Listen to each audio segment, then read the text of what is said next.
Capital gains taxes, and man, what a topic. And also, no better individual to talk about that topic than Aaron Rheaume, our managing director of the Financial Enhancement Group.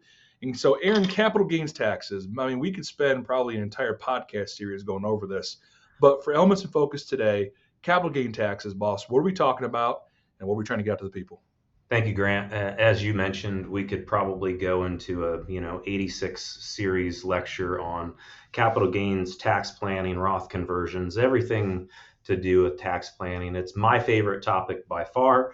It is a huge benefit to the families that we take care of, and capital gains are just a kind of a natural form of life inside of most financial instruments. And so essentially what a capital gain is it's selling something more than what you bought it for, and that term is basis. So if you purchase a stock and that stock is worth $10 and you sell it for 15, there's a $5 capital gain. That $10 is considered basis. So that is your initial investment.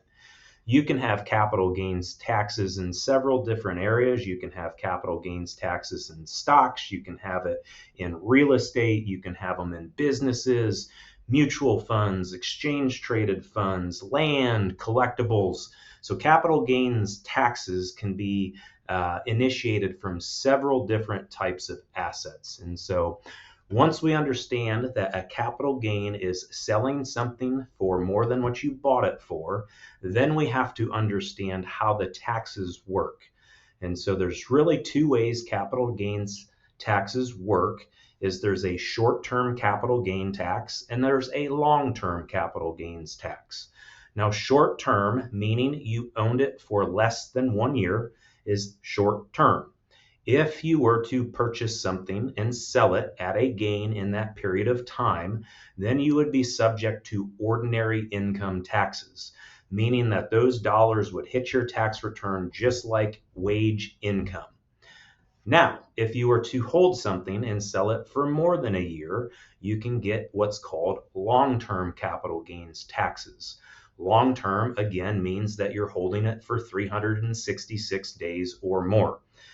What happens is once you hold it for long-term capital gains taxes, now you're subject to the long-term capital gains tax rates, which are 0%, 15%, 20%. And if you make over $250,000, you could be subject to the net tax, which is called net investment income tax. And that is an additional 3.8%. So that $250,000 was married filing jointly. So we have to pay attention to that when we do planning.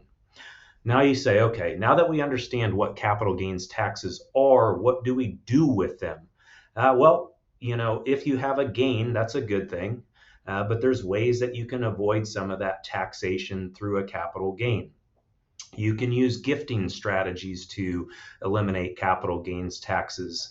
If you were to hold assets and you pass away, people can get a step up in basis on your capital gains, meaning that they inherit the asset at the time of your passing and the value takes place at the time of your passing. There's so many different avenues that we could go into, Grant, when it comes to capital gains, how they work, so ways to structure capital gains. The biggest thing that we do here at the Financial Enhancement Group is help you understand how those taxes affect your plan, but sometimes we help you eliminate them altogether. And how do we do that? Again, gifting.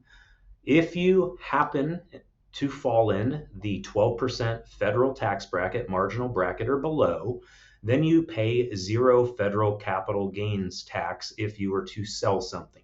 Doesn't mean you're not going to pay state tax. So if you live in a state that has state taxes, then you could be subject to the state taxes on capital gains.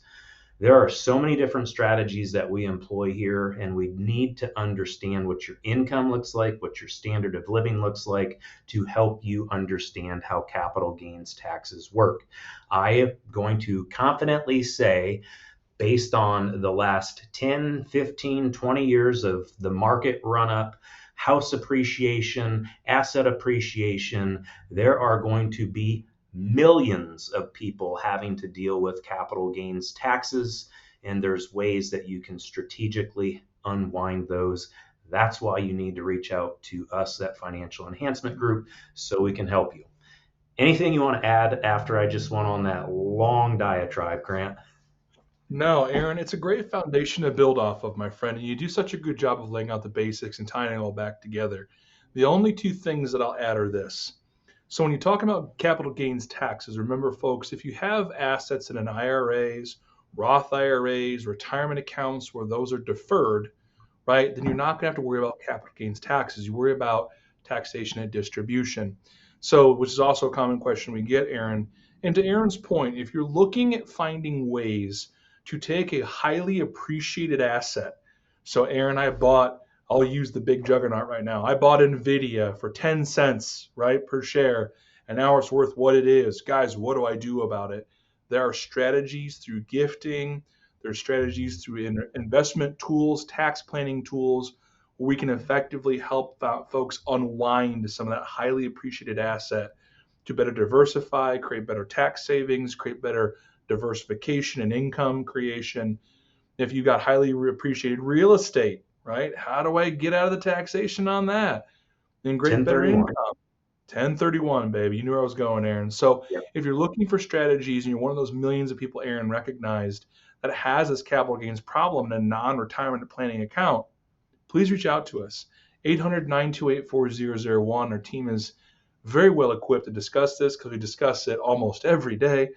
And then you can also send personal questions to talk to FEG at yourlifeafterwork.com. Or if you're looking for other like concepts that Aaron and I just brought up here at the end, go to our website, yourlifeafterwork.com. There's so much content that our team has created. Go look at the market carver. Our allocation team talks about some of this appreciation and how we get it from our investment models. And so, folks, if you have questions, please scan that QR code, get in front of our team. We're more than happy to help you. But also, Aaron, again, thank you for such a great breakdown of what capital gains is. And my folks, we hope to be having a good capital gains discussion with you in the near future. Be well, and we'll talk to you soon.